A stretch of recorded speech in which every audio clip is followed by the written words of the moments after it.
All right, it is now 7:40. I'm calling the business meeting back into session.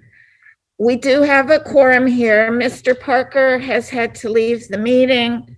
Hopefully he will be able to join us again. Having previously been in executive session, we completed executive session. The board took action in accordance with the education law, and we're now going back out to the business portion of the meeting. And I'm calling that to order and opening that.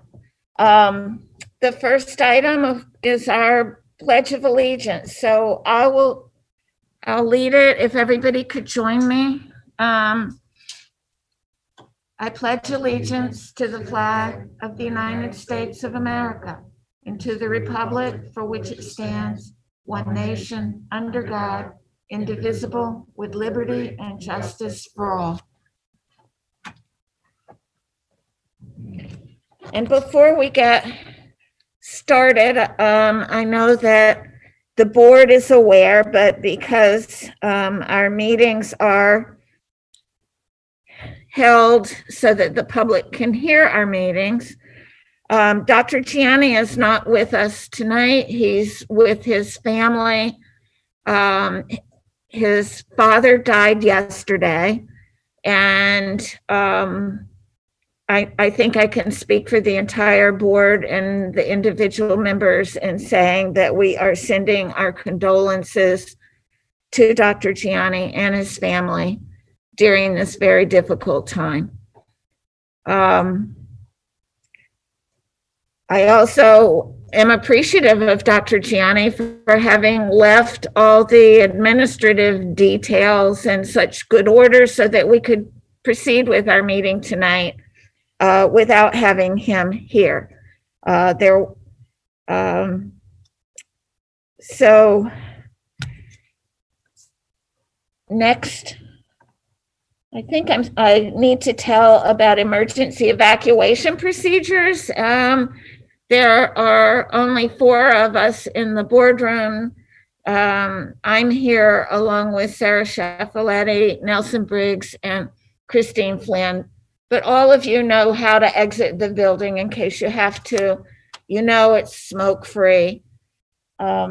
So we then can go into our board consent agenda, where I need a motion to approve items C1 through C6.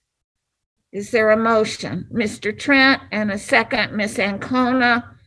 Any questions or discussion? Seeing none.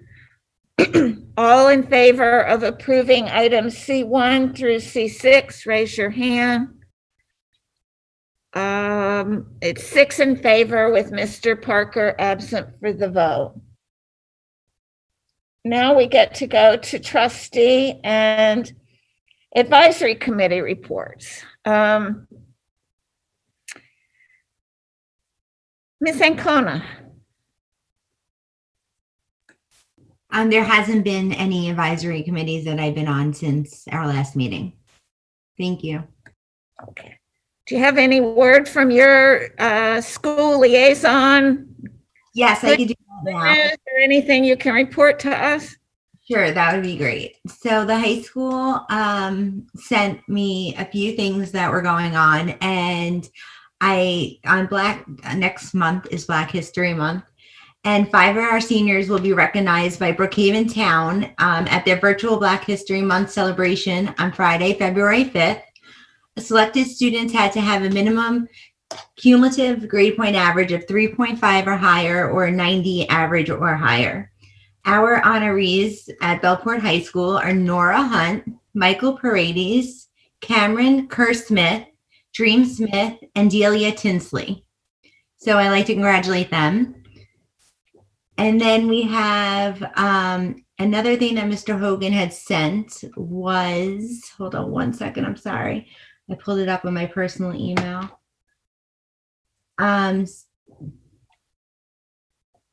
Okay, so the Bellport High School Guidance Department, along with the building stakeholders, created the South Country Virtual Parent Help Center to provide parents with resources, video tutorials, and several of the videos on the tutorial page were made by students in Miss Sophia Black's computer graphics class.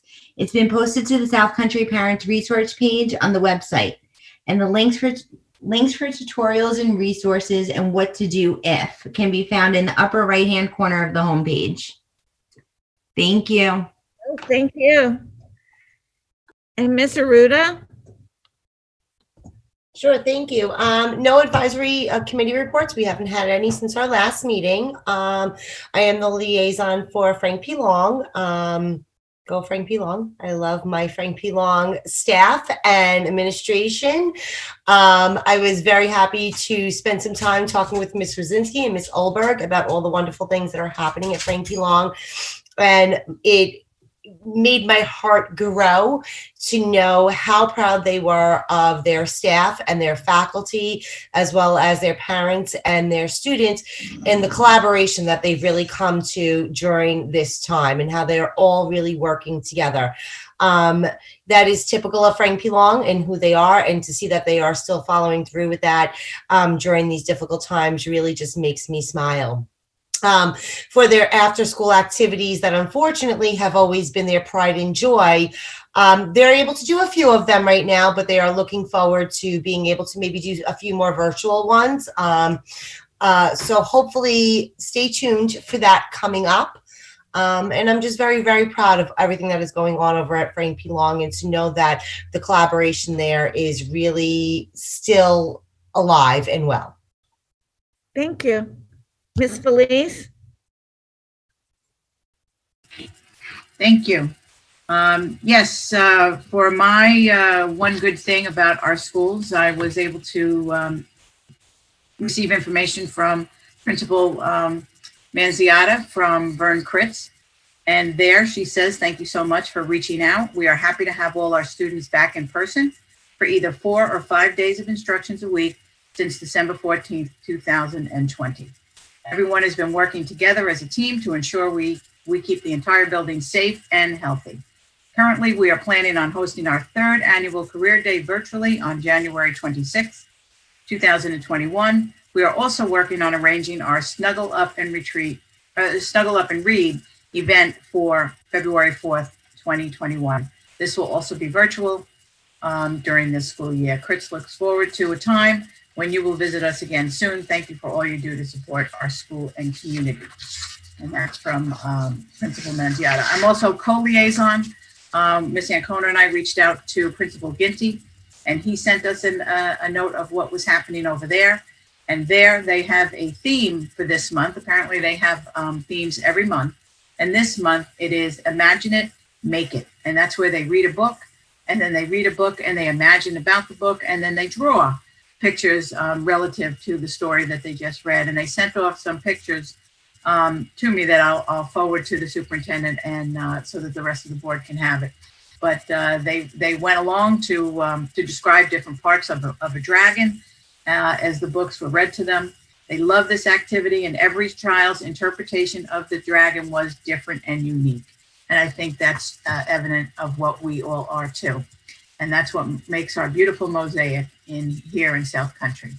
I have just a brief update on the legislative committee. We did meet. We did put together a draft mission statement, has been circulated to the committees, but also out of condolences to Dr. Gianna, the meeting that was scheduled for last night was postponed. But that committee is well underway to doing good things for the district. Thank you. Thank you. Mr. Frankie? Thank you very much. So I guess the big thing to report is that sports are starting to make a comeback at Bellport High School. Last Sunday, there was a track meet up on the track where we had several schools attend, and it really was a huge success. The track team is looking to attend more meets and host some themselves. And in addition, the boys and girls bowling team is also back in full swing. If any students from the high school are wishing to partake in any of these sports, they can go on down to Mr. McIntyre's office and inquire about it, because we really want to see more kids partake. Those are just two of the really good sports that are back, and hopefully more and more will be back as we get into the spring season. Thank you. Mr. Puccini. Thank you. First, apologies to the board. I having some technical issues and Wi-Fi issues all day, so I missed the last few minutes of executive session. So apologize for that. Let me talk about Bellport High School. I know Miss Ancona gave a report. I don't know. You didn't talk about Mr. Scioli's class, did you? You were cutting out. Great, thank you. So I really want to recommend. It was really great to hear Mr. Hogan report on Mr. Scioli. He's a high school social studies teacher. One of the favorites in our house, but he spearheaded an effort from some students. They raised $5,000 for the Stony Brook University Hospital's Hematology, Oncology, Pediatrics Department this holiday season. Donations went to children in the form of gift cards and toys that were delivered to parents via their contactless Amazon wish list. So I thought that's great. I love when I hear about students raising money like that. I just think it's great. We've had a lot of fundraisers like that over the year, so that's great. Just real quickly, I did attend the Nassau Suffolk School Board legislative meeting last week, where the board discussed the legislative priorities for Nassau Suffolk School Board. Typically, they align with the New York State School Board Association legislative priorities. That was the first meeting. There's a meeting next week as well, where I think that'll all be finalized, and I think we're all accustomed. Those have been on the board a few times. The legislative pamphlets that they put out should be available in the coming weeks. It's expected to be obviously a very difficult budget season, but who knows? One of the things that was discussed in the group by email that was a disappointment was the lack of mention of education in the governor's State of the State address. There was I think a couple of lines about COVID relief, et cetera. And I do know that I don't know if the aid runs came out, but there was some budget analysis released by the governor's office, which I've read most of it, but not all of it, to really make any type of sense of what's happening. And this is always the first shot across the bow anyway, so we'll see. I do know, Christine, you can correct me if I'm wrong, but I believe there is some encouraging signs early, but again, details haven't really been vetted through by everybody to know what it means. Anytime there's discussion of formulas changing, there's usually some nervousness. Did they give us much data or no? Do have the first runs this morning. We're still unpacking them. I have some meetings scheduled the rest of the week. There is some discussion woven into our budget presentation that we'll talk about tonight. Got it. Yeah, I don't want to jump ahead of that, but I just did want to make mention that was just some discussions among the educators, on the island. And since Mr. Frankie brought up sports, and I'm glad you did, because it did almost forget, there was legislation introduced this week by an assemblyman or a senator, excuse me, I don't know, I don't have my notes in front of me, to reintroduce all athletics back to New York State for interscholastic high school athletes immediately. I wish I had more faith to say that I believe that this will get passed, but I don't. But it is important to note that we are one of only 2 states that do not have interscholastic athletics at the high school level in the entire country. So, there is a last-ditch effort to get all of our athletes competing as soon as possible. So, I'm hopeful, because we are running out of time. The way I see it, we've got to maybe to the end of this week for the governor to make a decision to let kids back on the court in the wrestling mats and the cheerleading, which are the 3 sports that are unable to participate right now. So for all those senior, one of which I live with, I'm hoping and praying they can get back out onto the court and the mat as soon as possible. And that's all I have. Thank you. Mr. Trent.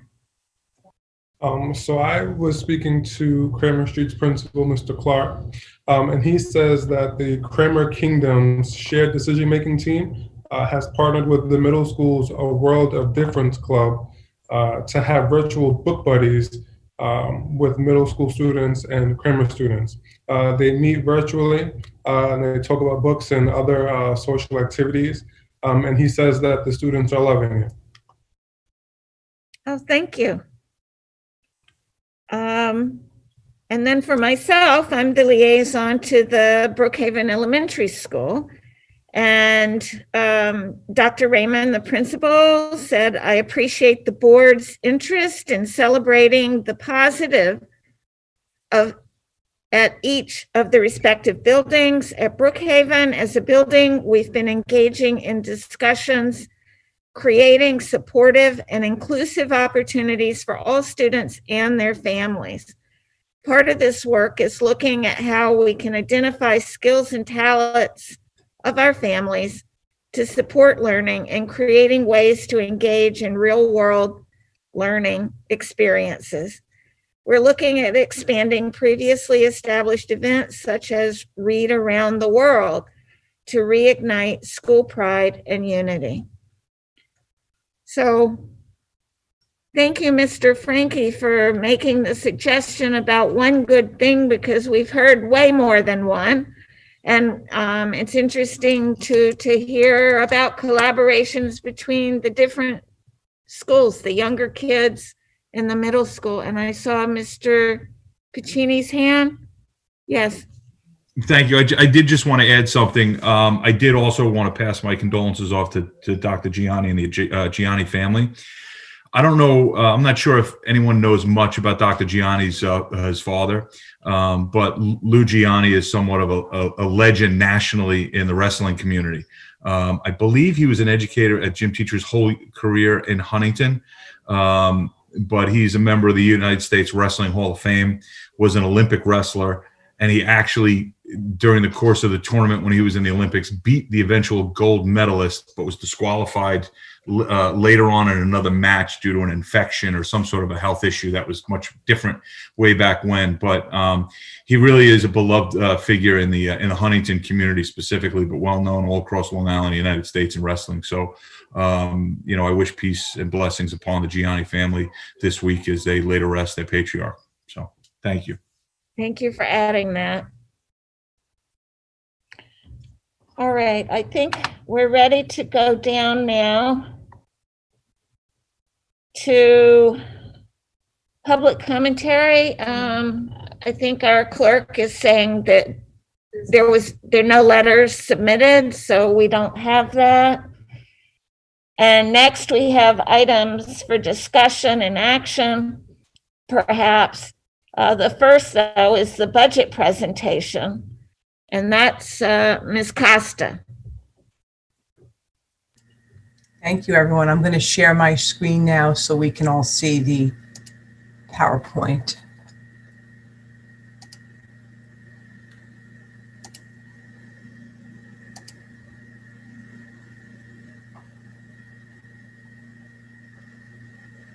I'm going to ask a question because I don't see everything the same as you. Are you just seeing seeing the opening slide that says the budget process? Yes, it's the cover page. And that's all you're seeing, no other notes or things surrounding it? Although I'm on board docs and I'm able to pull up everything. I'm seeing notes. You are seeing notes? You are seeing the note because you're in presentation mode. You might want to. Yeah, hang on one second. I'm going to get the right screen on. We tested it, but I guess that we.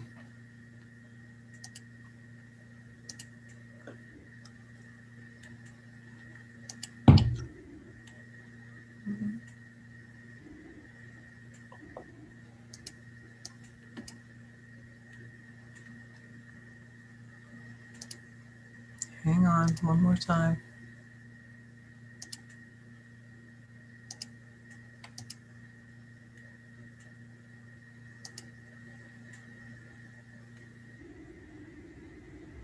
Yeah.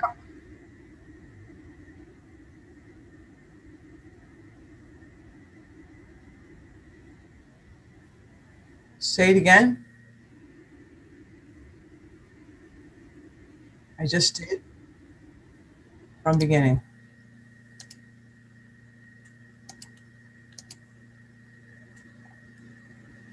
Are you seeing it now, Matt?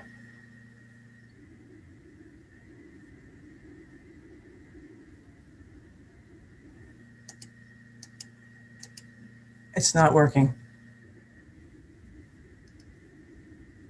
I'm sorry, everybody. 1 second.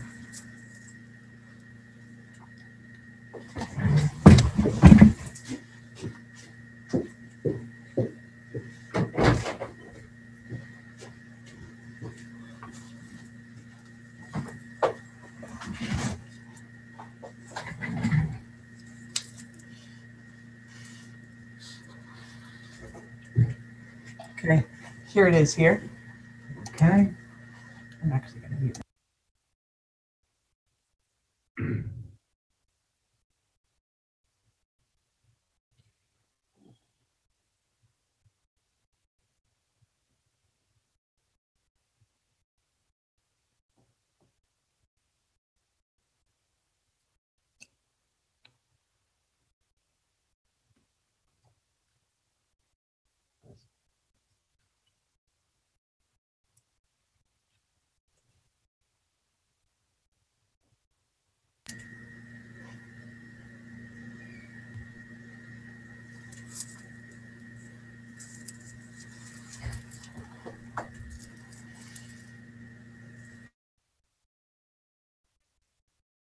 Very good.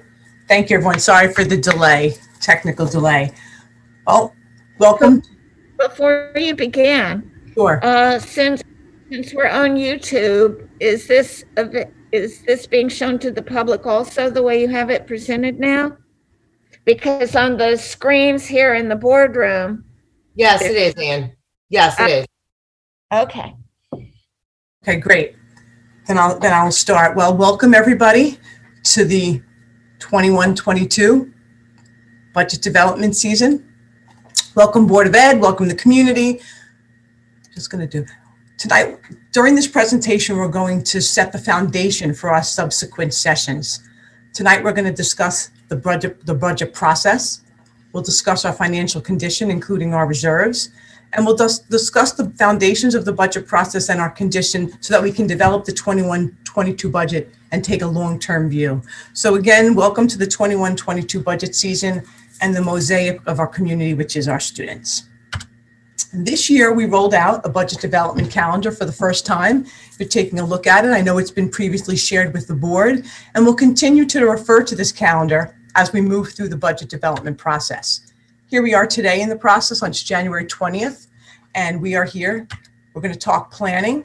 We're going to talk reserves and fund balance, and this is our kickoff to the season that culminates in our May 18th budget vote. So during tonight's budget kickoff development meeting, we'll discuss three key areas. The three key areas that we're going to discuss Board of Ed priorities. These are our guiding principles and our foundation.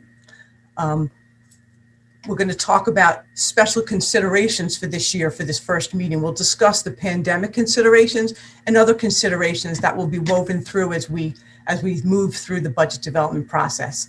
And lastly, we're going to talk about our financial position. We'll spend the most time tonight talking about our financial position. And then we're going to discuss our fund balance, our revenues. We're going to talk about where we are in 2021, and we're even going to weave into it 21-22 because there's been some information that has just come out. So every budget season, we revisit our mission and our priorities because it really is the foundation of the decision making in the district. We consider these priorities when we discuss student needs. We consider them when we develop programs, and we definitely consider them when we build a fiscally responsible budget.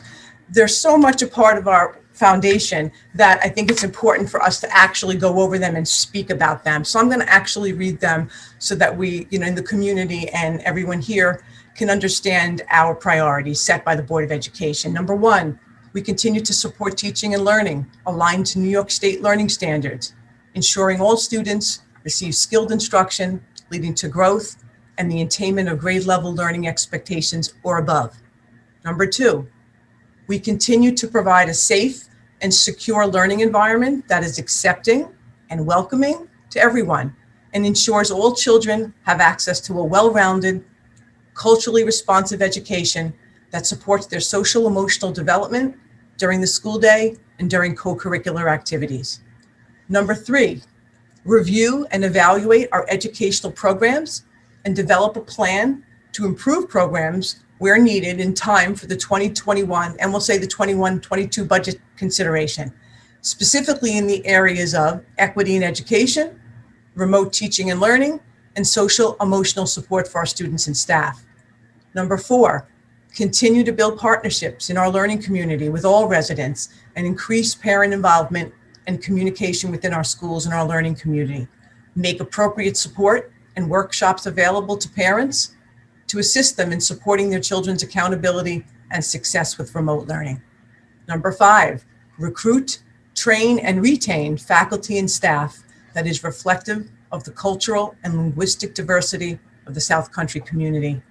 And number 6, develop a fiscally responsible and transparent budget, maximizing efficiency and economy, ensuring the district is using its resources to deliver the best educational program. In regards to these budget priorities, I like to think about them visually. And as I was reading them and preparing this presentation, I decided that a triangle properly reflects kind of our board priorities. And what that means is the base and the foundation of our board priorities is our educational program. And its success is supported by revenues and expenditures. And the consistency and predictability of our funding sources is a key element to our sound educational program. And we're going to weave this triangle through future presentations as we have a visual of what our board priorities are and our goals are, and that the educational program is really at the foundation of everything that we do. So tonight, as we move through the budget development process, one of the other key areas we're going to discuss tonight is considerations. And over the next couple of months, we're also going to weave these conversations through multiple discussions. So the number one consideration we have every budget development season is our student need analysis. But for the 21-22 budget year, we will have had students that have had a whole year, some of them more than a year, of an educational experience during a national pandemic. Evaluating the impact of the pandemic on our student outcomes and successes will be a priority for all of us now and then for all of our future conversations. Budget analysis, that's another consideration. Budget analysis will be unique and look different than in the years past. For a perspective for the board and the community, the last full year of normal operations for the district was in the 18-19 school year. That's actually quite amazing when you think about it, because it will present challenges, as the last full year of operations we had for the district was 3 school years ago. And things look different than they do in 18-19. Another consideration as we move through the budget development process is expenditure analysis. Again, the pandemic has presented challenges in expenditure analysis. There have been many unforeseen and unbudgeted costs, and we will have to evaluate and determine if those costs were one-time or will they be recurring in nature. Another consideration as we move through the budget process is revenue analysis. Again, the pandemic has presented revenue uncertainties. To create our balanced spending plan to support our educational program and our student needs, we'll need revenue certainty. And as we develop the 21-22 budget, we still are unsure of the revenue that's supporting the 2021 budget that we're in now. It's something that we've never seen before. So we'll continue to talk about this in the months to come as we move through the process. And one of the last considerations that we will talk about as we move through the process is the ESSA and transparency reporting and alignment. Just to go back, last year we began these discussions during the budget development process. The ESSA and the transparency reporting requirements are federal and state reporting requirements. ESSA is federal requirement and transparency is state. Underlying these reporting requirements that rolled out recently is being able, these two entities, the federal government and the state, is to evaluate equity in education. But to do that, they really have to make sure on a federal level that all schools across the nation are reporting similarly. And on the state level for transparency reporting, they also need schools reporting similarly, that we record costs similarly in similar codes. So this has been an effort that we started last year. We'll continue the process as we develop this budget.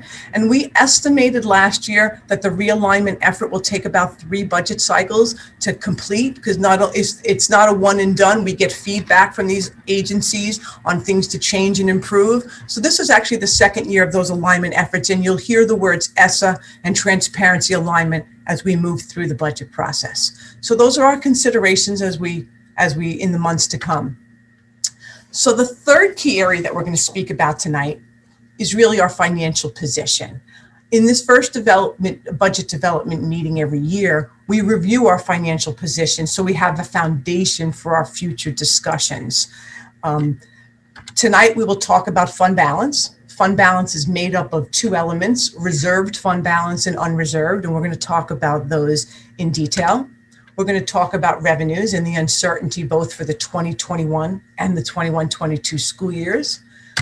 And we're also going to talk about what we know right now about 2021. Interestingly, we are just about halfway through the school year and we still have revenue uncertainty for 2021. There has been information that just presented yesterday, so I did make an adjustment so we can talk a little bit about that tonight.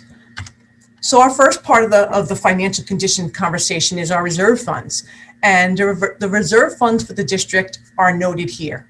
Any ones that you see that are in blue font or have an asterisk on the end are reserves that are maintained by the district, but these are the reserves that are available to school districts.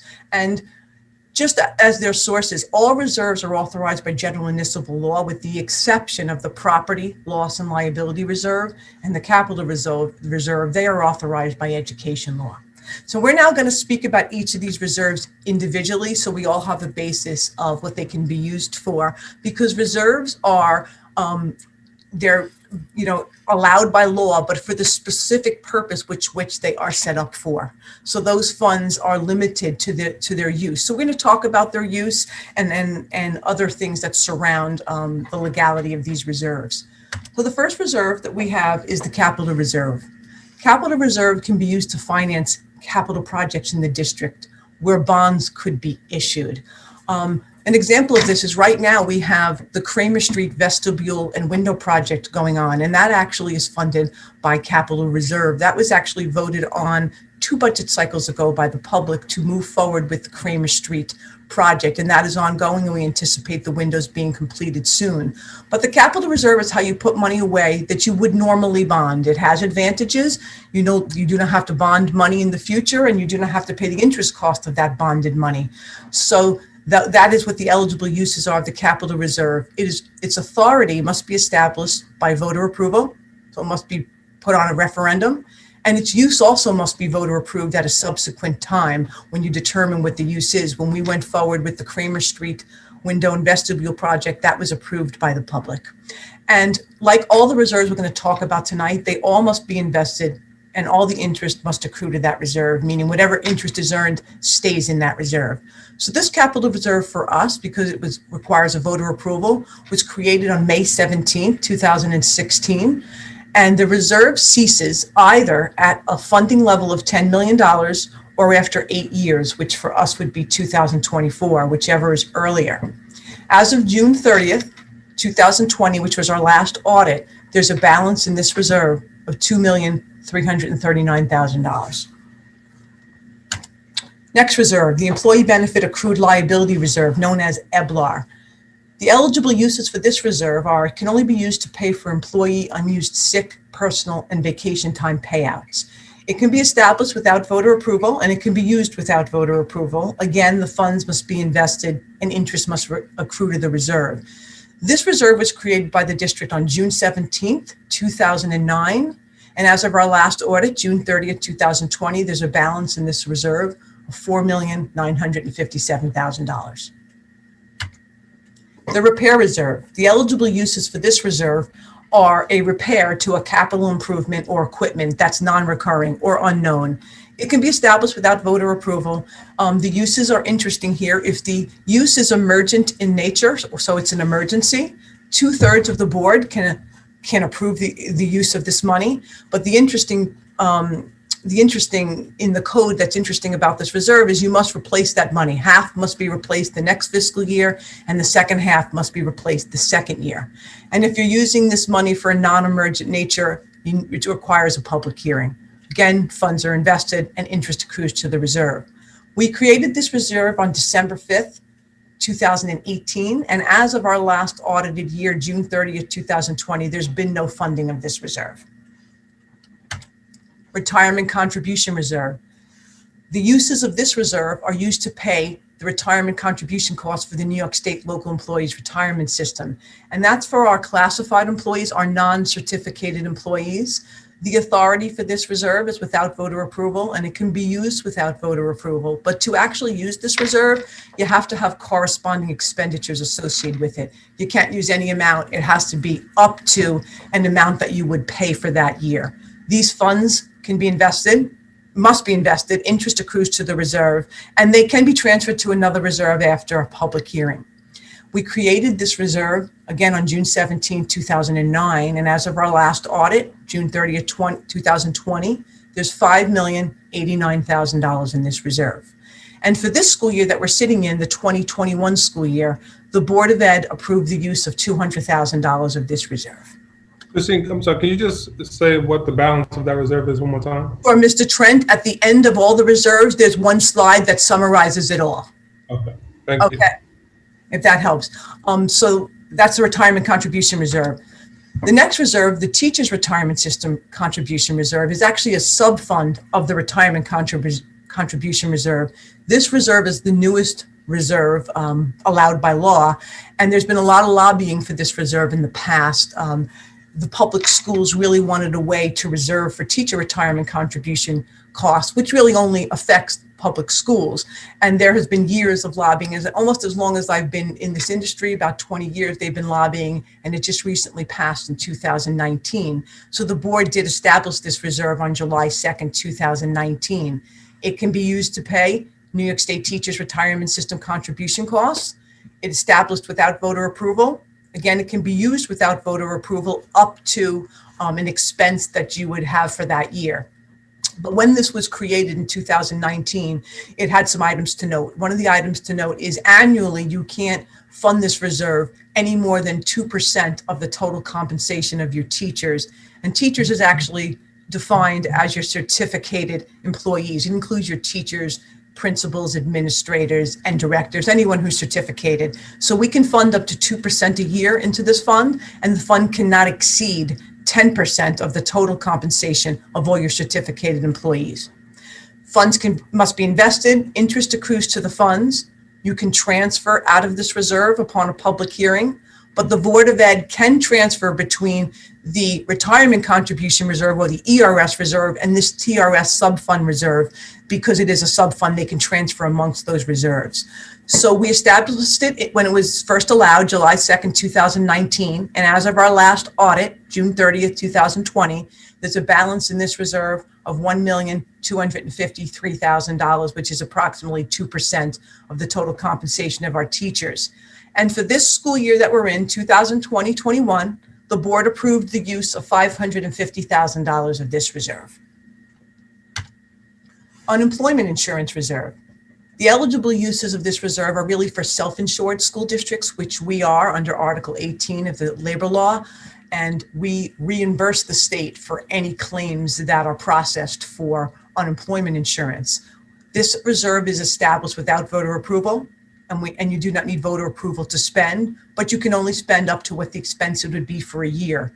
Funds must be invested and interest accrues to this reserve, and any excess funds at the end of the fiscal year may be transferred to another reserve within 60 days. And really what that means, that last bullet, is if you decided you weren't going to be self-insured anymore and you had money left in this reserve, you could take that action. So we created this reserve on June 30th, 2011, and as of our last audit, June 30th, 2020, there's a balance in this reserve of $1,352,000. And as the board knows, and we've communicated that due to the pandemic, we've seen an increase, everyone has seen an increase in unemployment claims. So it is positive that we have an unemployment insurance reserve.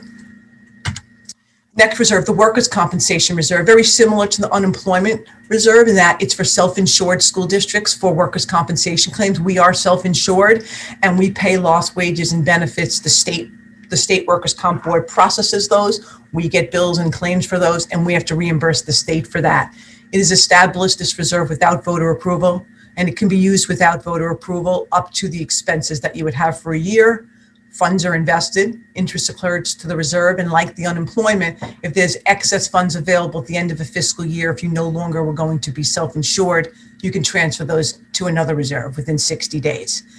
As of the end of our audit, last audit, June 30th, 2020, there's a balance in this reserve of $3,054,000. And for this year that we're sitting in, the board has approved the use of $200,000 from this reserve. The next reserve is the mandatory reserve for debt. It's actually not a general fund reserve. It's a reserve of the debt service fund.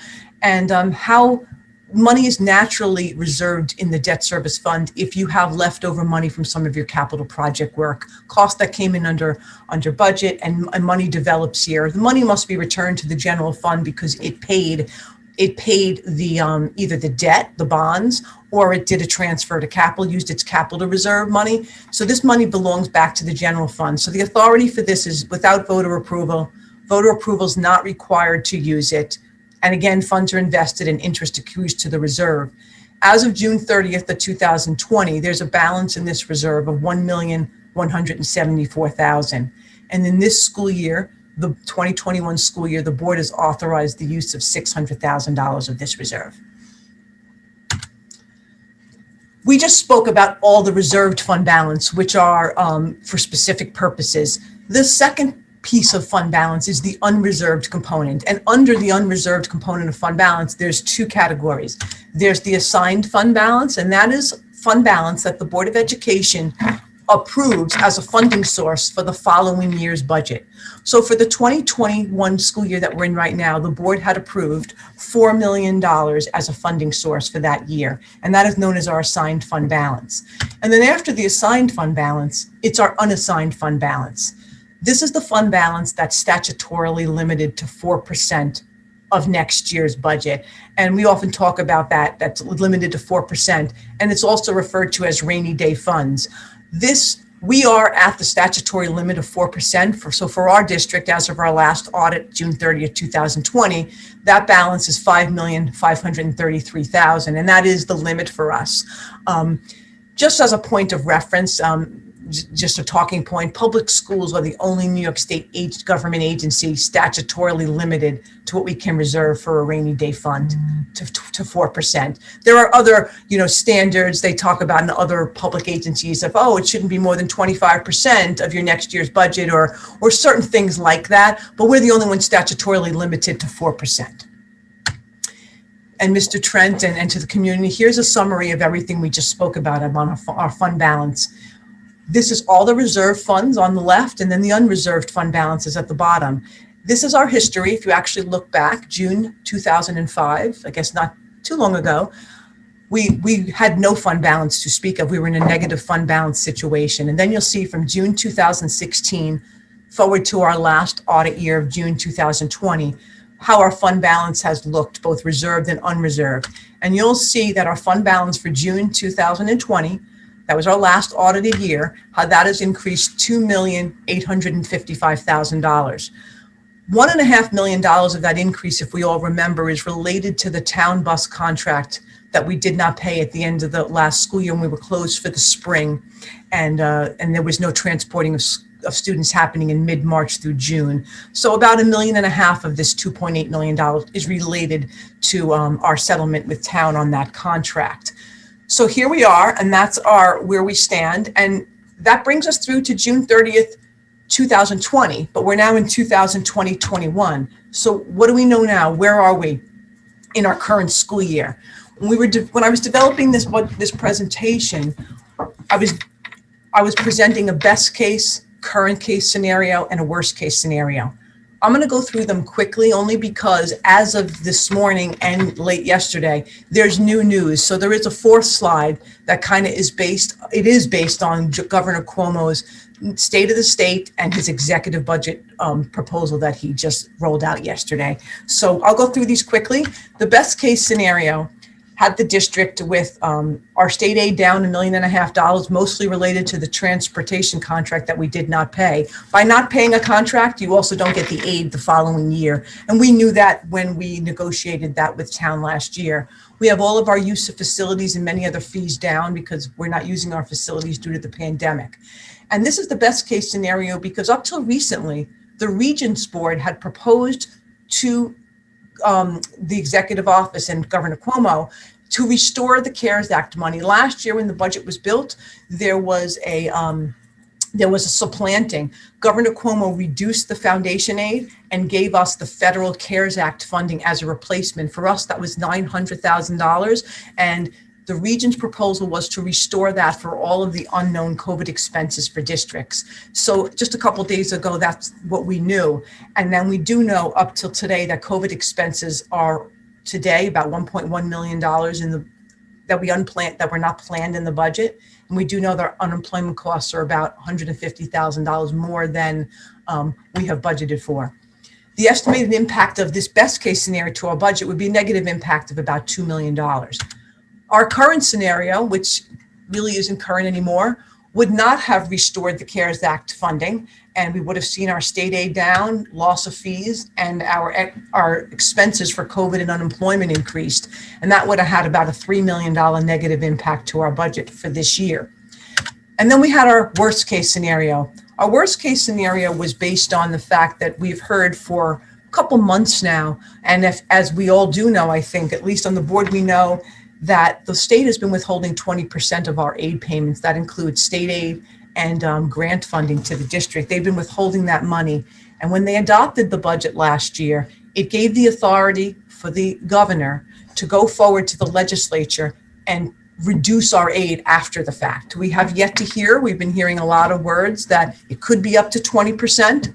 So this is the worst case scenario that it might be 20%. And that would be that, and he also announced that they may not be paying transportation aid on any settled contracts. So if all of those worst case scenarios played out, we would have an impact to our transportation aid, lost fees, 20% reduction in state aid. And this is where we think we'll be with some of our COVID and unemployment expenses at the end of the year.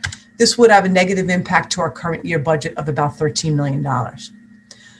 That all being said, as of yesterday, Governor Cuomo presented his executive budget proposal. And that was on the heels of January 11th, where he presented his State of the State address.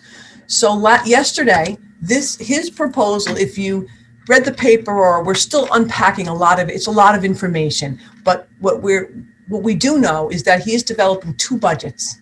He's assuming federal aid of $6 billion, which he said is a given to the state, meaning I guess whatever they know that they'll receive $6 billion. They're advocating for more, but that's what they know is coming.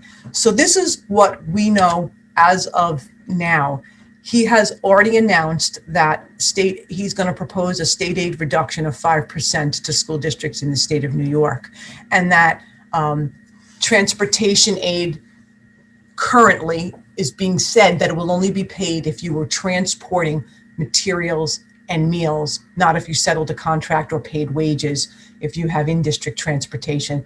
So that would affect our transportation aid even further, and this would be our state aid reduction, and this would be where we think COVID expenditures would come at the end of the year and where we think unemployment might come at the end of the year. This is what we know as of yesterday. It looks like it could have a $6.7 million impact to our budget this year negatively. We're still unpacking the runs. The first blush that I've looked at, this is not far off from when I did this slide, and when I saw the runs, I did the slide before I did the runs. So when we speak at our next meeting, which is on February 10th, we will have fully unpacked the governor's executive proposal and will provide more information. So this is really more representative of the current situation that we think what is going to be for the 2021 school year. So what does that mean for next school year, the 21-22 school year? What do we know?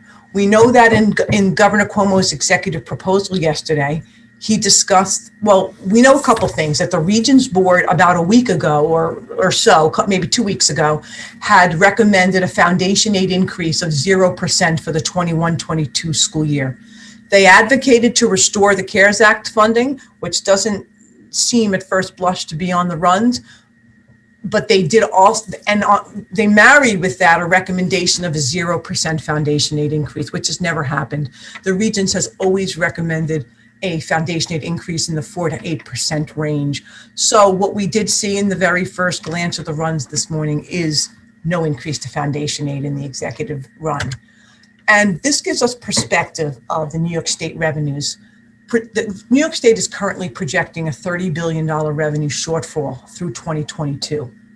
And Governor Cuomo is seeking $15 billion in direct federal aid to close the budget gap.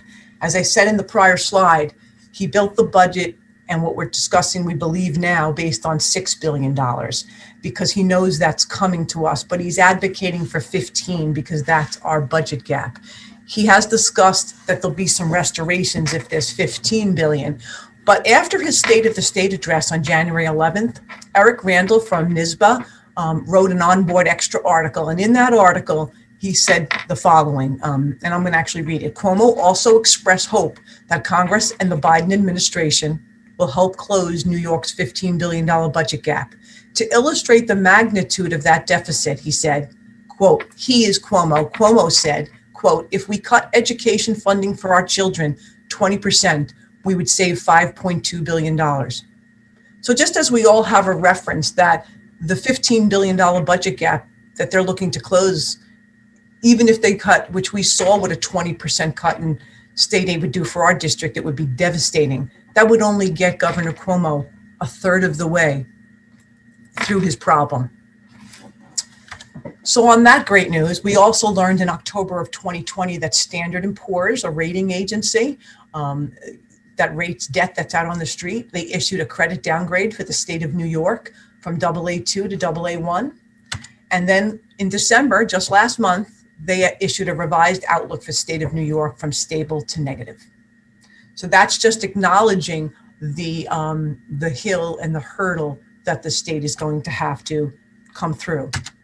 And if that wasn't enough, if that isn't enough news, then it came out this week, the Consumer Price Index, which is what drives our tax levy increase, which we'll be discussing in our next meeting. We meet on February 10th, commonly referred to as the 2% that everyone talks about. The 2%, it's the rate of inflation. Well, that number came out, it had been predicted that it would be under 2%, but it was just released on Wednesday, and that number will be 1.23%.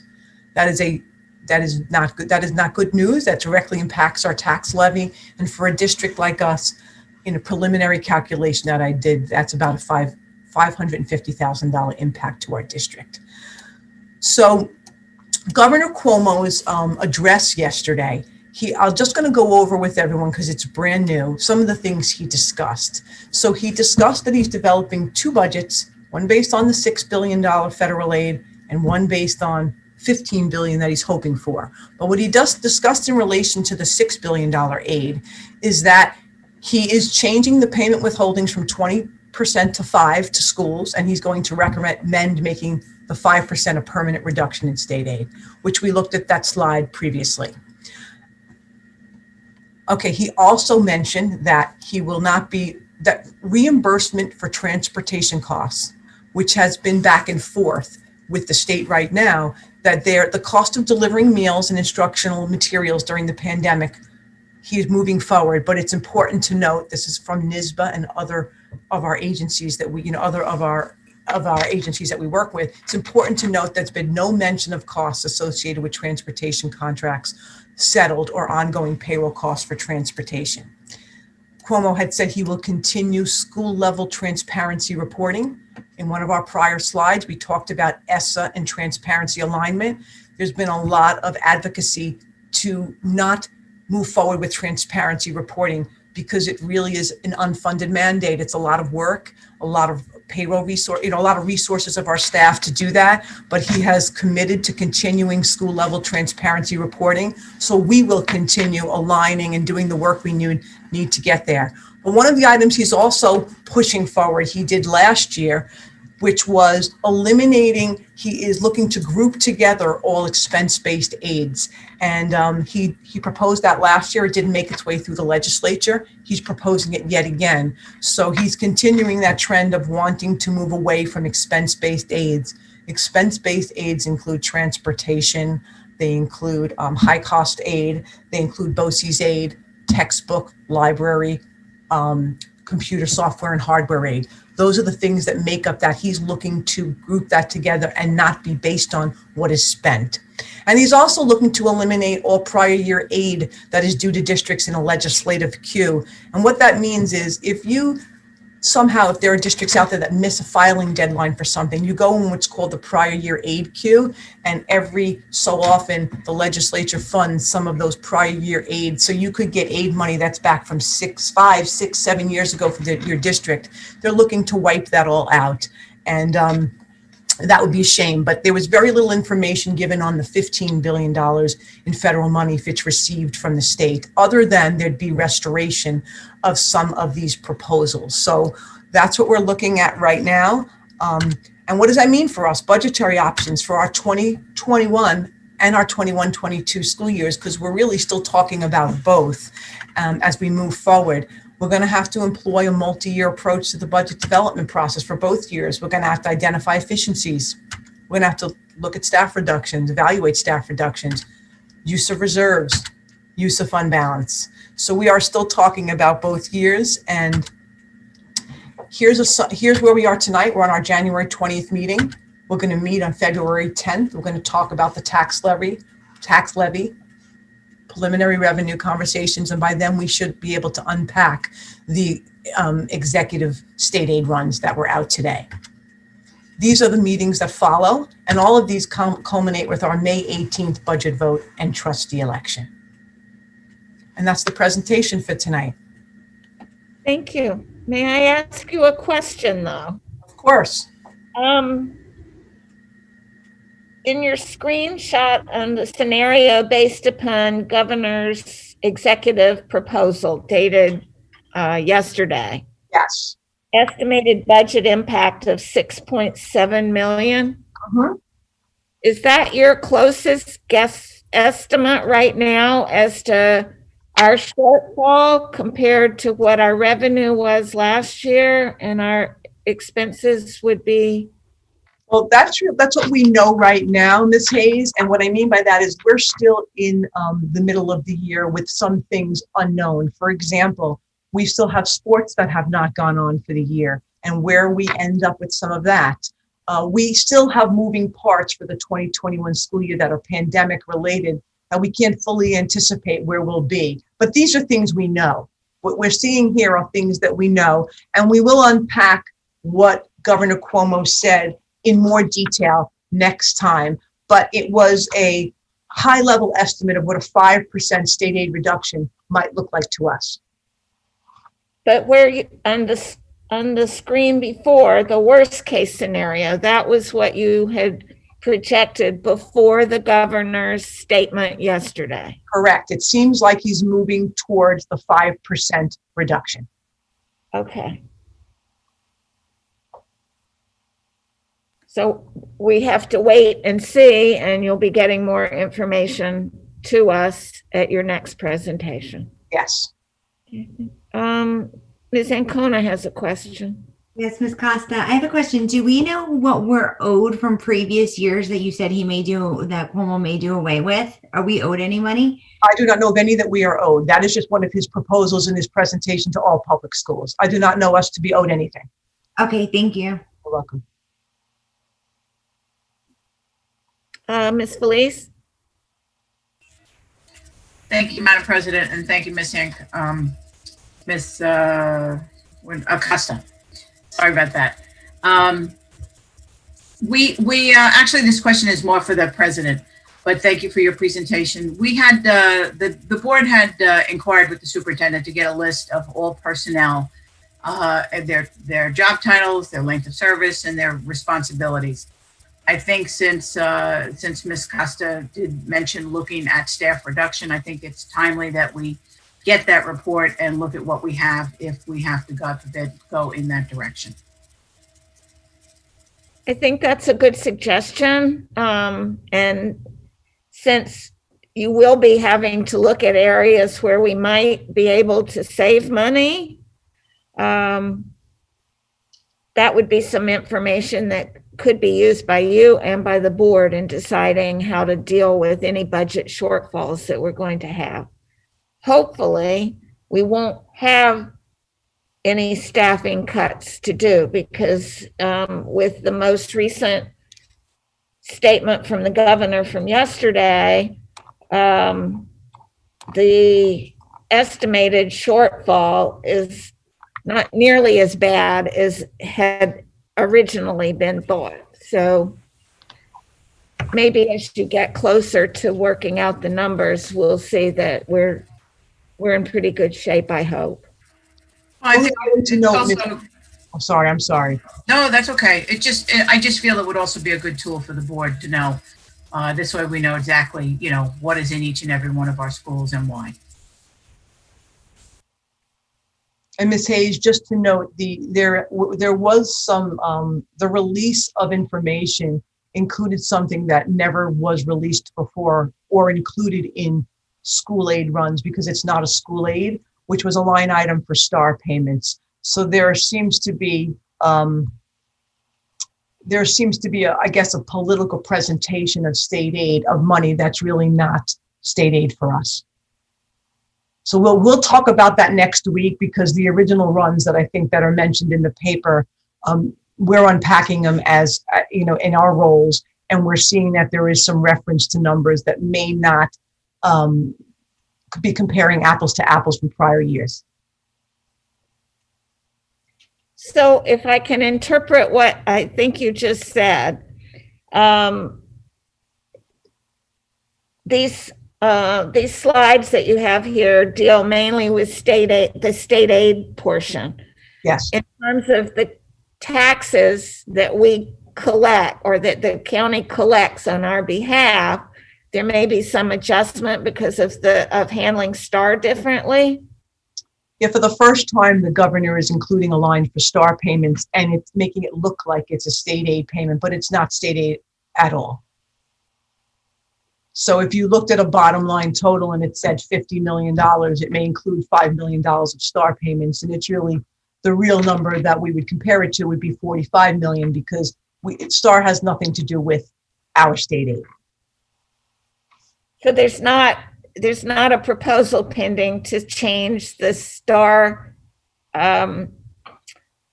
tax system and the expectations that the taxpayers have with regard to STAR adjustment. Not that I've heard, just that the fact that he's presenting it in the school aid runs as if it's a school aid item and it's not.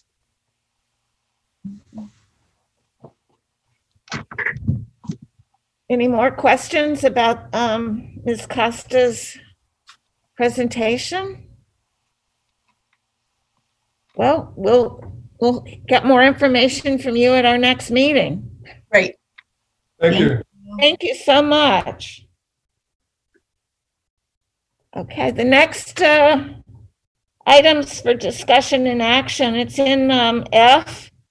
I think I need a motion to approve the second reading of the policies, and that would be items F2 through F6.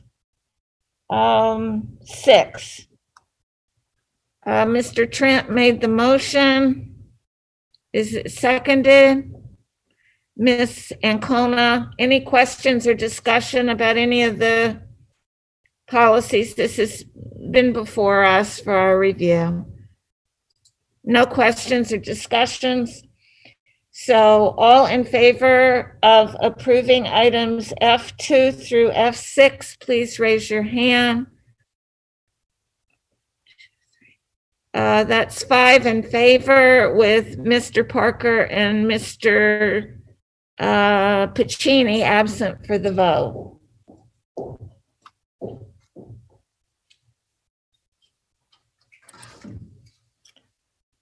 Then we have a board consent agenda on curriculum. We have items G1 and G2. Is there a motion to approve items G1 and G2? Mr. Trent made the motion. Do I have a second? Ms. Ancona, any questions or discussion? Ms. Felice? Yes, just one on the global threat solutions. That is a training for our staff with respect to gang violence and various other security matters. Just wondering if we could. Hold on, I think I'm a little confused there because that one comes later. Am I in the wrong consent item? I think we're in a different place. Oh, all right. I'm sorry. You're right. No, that's okay. You're right. I'll hold And for the next set. then in G2, and I think your question will be raised down. It's down in I. In I. Okay, my mistake. G1 and G2. Okay, and we had the motion and we had it seconded. And so now all in favor. I see 5 hands, 5 yes, with Mr. Pacini and Mr. Parker absent for the vote. Next, it's the board consent agenda for personnel. A motion to approve items H1 through H8. Mr. Trent, a second by Ms. Aruda. Any questions, discussion? Seeing none, all in favor? All in favor, I have all in favor, 5 votes yes. Again, with Mr. Pacini and Mr. Parker absent for the vote. All right, then we have the board consent agenda for business. Let's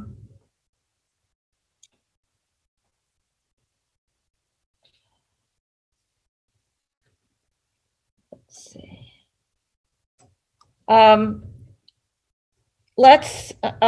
Let's take this separately. I'm pulling out I3 because I know Ms. Felice has a question about that one, but let's go to the others. Is there a motion to approve items I1 and 2, 4, 5, and 6? That was Ms. Ancona, second Ms. Aruda. Questions, discussion on those? Seeing none. Is there a question? Yes, well, just a comment. On item 4, there doesn't seem to be much detail on that item. So just moving forward, I would just like there to be just some detail about what's being discarded. That's all. So with your comment there, do you want to withdraw No, the motion and then pull that one out as well and handle that separately? we can move forward. Okay. So all in favor of approving, and this will be items I1 through 6 with the exception of number 3. And I've got 5 hands raised. Those items are approved. And again, we have 2 members absent for the vote. Now let's go back and do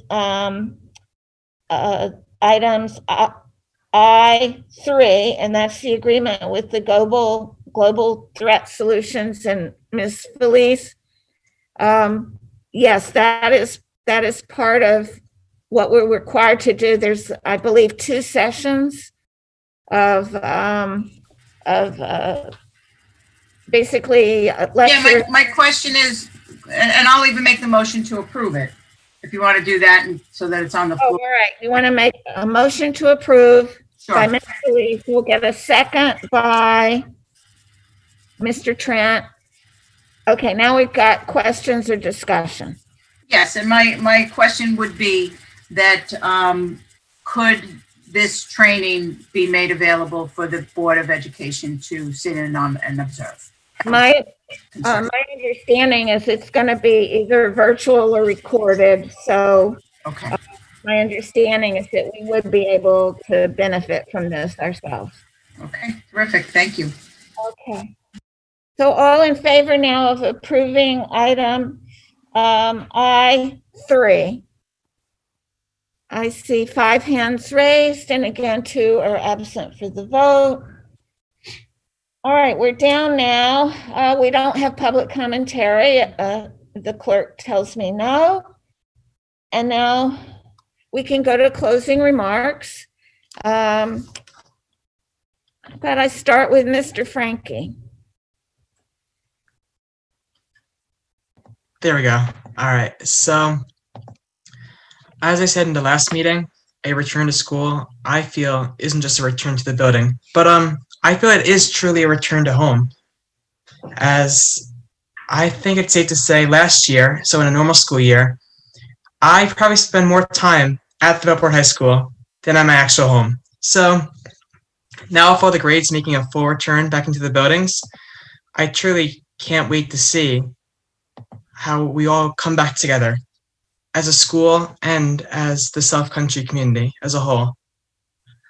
I would also like to note, it was mentioned before, that our teachers are truly rock stars this year. And I think a good quote is from the Latin Proverbs. And basically, it said that by learning, you will teach. And by teaching, you will learn. And in this 2020-2021 school year, I feel like teachers really have been learning to teach. And like it's a whole different concept. And it wasn't meant by that. But now with COVID, it's truly remarkable what our teachers are doing and our students are doing and our community is doing as a whole. So can't wait to see how we come out of this pandemic as a community. Thank you. Thank you. Okay, Mr. Trent? I just wanted to thank the donation by Donors Choose and the scholarship by Life Touch. That's all. Okay, thank you. Ms. Ancona?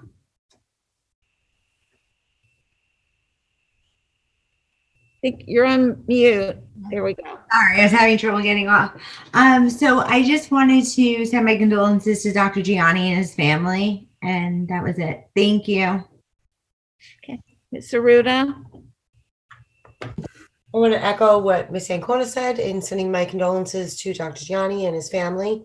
I want to thank Mr. Frankie for challenging us to go and get back into the schools, whether it was through email or through phone calls. So I'm going to challenge you now, Mr. Frankie. I'd like for you to come back to us at our next meeting and speak to 5 students, any grades, and tell us their takeaways from 2020, something positive from 2020. Okay, because we heard so much negativity, so something positive that they took into 2020. All right, I will do that. Thank you. Okay, thank you. And thank you for our challenge. Ms. Felice? I forgot which button to press. I was so overwhelmed with that challenge. Thank you, Ms. Aruda. That's a great challenge. And thank you, Mr. Frankie, for giving us that task in between our meetings. I agree with Ms. Aruda that yes, it did give us reason to pause and look into how can we still do our jobs in spite of the conditions that we're under. And your challenge made this board think and think innovatively as to how we could do that and certainly what we can do going forward. So I do want to thank you for that challenge. I also, too, wanted to just remind Mr. Frankie that with our approval of the personnel hirings today, we did hire a former student, a trustee, back as an employee now as a permanent sub. So I think it's very rewarding to the board that someone who graduated from Bellport High School wanted to return back to our community and is now doing so as an employee. So there's a future for you too. And then finally, I just want to say with today in our nation and our 4-year tradition of inauguration, I was so struck with Amanda Gorman, as I think much of the world was, the youngest inaugural poet in U.S. history. And I just think what I immediately thought of was Maya Angelou, the poet that went before her. And was she inspired by Maya Angelou, someone who looked like her? I looked at that as the inclusive and the equity in education that we are striving to achieve here in South Country School District. But most of all, what I thought of was all the teachers that helped Amanda. I understand she was also chosen as someone who overcame a speech impediment, much like our president. And to those teachers, to those occupational therapists, to the aides that helped her get there along the way. I think it was very, very rewarding for the education community as a whole. And I think it's also rewarding that now we have a teacher as the first lady. And I think that's going to bring good changes to the education system. And I'm hopeful that together with that and our revised legislative committee, that we're going to continue to expand and bring more wonderful things to South Country. So just those words of thought for today. Thank you. Thank you. I think we've all been spending a lot of time thinking and having a lot of introspection. And I just was going to share some observations and thoughts I've had over the last 2 weeks, because it was exactly 2 weeks ago that we were all shattered by what we saw as the assault on our nation's capital and on everything that we have held dear with regard to our beliefs about there being our government by the people and having it, one person, one vote, and all of the pillars of what we've believed in for so long. And it shattered us. I think that we were kind of caught unaware because it didn't really come up in our meeting. But in retrospect, I heard our Wayne White, who spoke to us, who's the president of the teachers union at Bellport. And he made the comment that he's a social studies teacher and he'd had his lesson plan done, and overnight he had to completely redo it. Well, it wasn't just Mr. White, it was literally every single teacher in our district who had to have an adjustment for that next morning in order to help our students come to terms with what had happened on January 6th. And my thanks go out to everybody who was there for the students each and every day thereafter.